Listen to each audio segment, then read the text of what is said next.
বানারহাট থানা এলাকায় নাবালিকাকে ধর্ষণের ঘটনায় অভিযুক্তকে 20 বছরের সশ্রম কারাদণ্ডের নির্দেশ জলপাইগুড়ির বিশেষ পক্সো আদালতের। শুক্রবার সাজা ঘোষণা করেন বিশেষ পক্সো কোর্টের বিচারক রিন্টু সুর।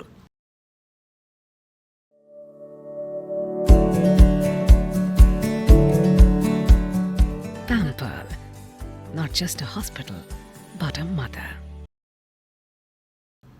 সহকারী সরকারি আইনজীবী দেবাশিস দত্ত বলেন, 2023 সালের বানারহাট থানা এলাকার ঘটনা এটি। 2023 সালের জুলাই মাসে নিজের বাড়িতেই সম্পর্কের এক জ্যাঠামশাই নাবালিকাকে ধর্ষণ করে বলে অভিযোগ পেয়ে পুলিশ অভিযুক্তকে গ্রেফতার করে, পক্সো থানায় মামলা দায়ের করে।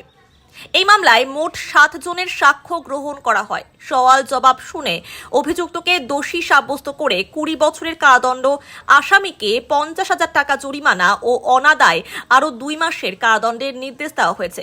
পাশাপাশি নির্যাতিতাকে লিগ্যাল সার্ভিস অথরিটির পক্ষ থেকে 5 লক্ষ টাকা দেওয়ার নির্দেশ দেওয়া হয়েছে। আদালতের বিশেষ বিচারক মাননীয় রিন্টু সুর একটা মোকদ্দমার রায় ঘোষণা করেছেন। এটা হচ্ছে বানারহাট থানার কেস।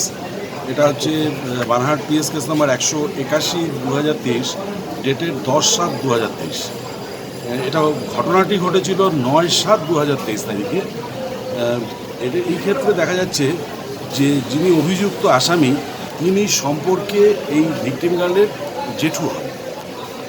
ভিকটিম গার্লের বাবা মারা যাওয়াতে ভিকটিম গার্ল তার মা এবং ভাইকে নিয়ে তার ঠাকুরদা ঠাকুমার কাছে থাকতো।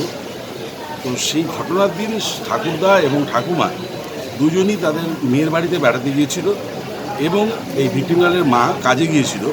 ভিকটিম গার্ল এবং তার ভাই, ছোট ভাই, সেদিন বাড়িতে ছিল। এই সময় দুপুরবেলা 2-2:30টার সময় এই আসামি ওদের বাড়িতে আসে। ওদের বাড়ি পাশাপাশি বাড়িতে আসে এবং আসামি তার ছোট ভাইকে টাকা দিয়ে পাঠিয়ে দেয় কিছু কেনার জন্য দোকানে, এবং ভিকটিম গার্লকে প্রথমে টেনে নিয়ে যায় তাদের বেডরুমে এবং নিয়ে গিয়ে মেয়েটির প্যান্ট খুলে তার পুরুষাঙ্গটা খুব সফট ম্যানারে তার ভ্যাজানাতে টাচ করে এবং তারপর ভিকটিম গার্ল সেখান থেকে পালিয়ে নিতে গেলে তাকে আবার টেনে ধরে নিয়ে গিয়ে তার ঠাকুমার বেডরুমে নিয়ে যায়।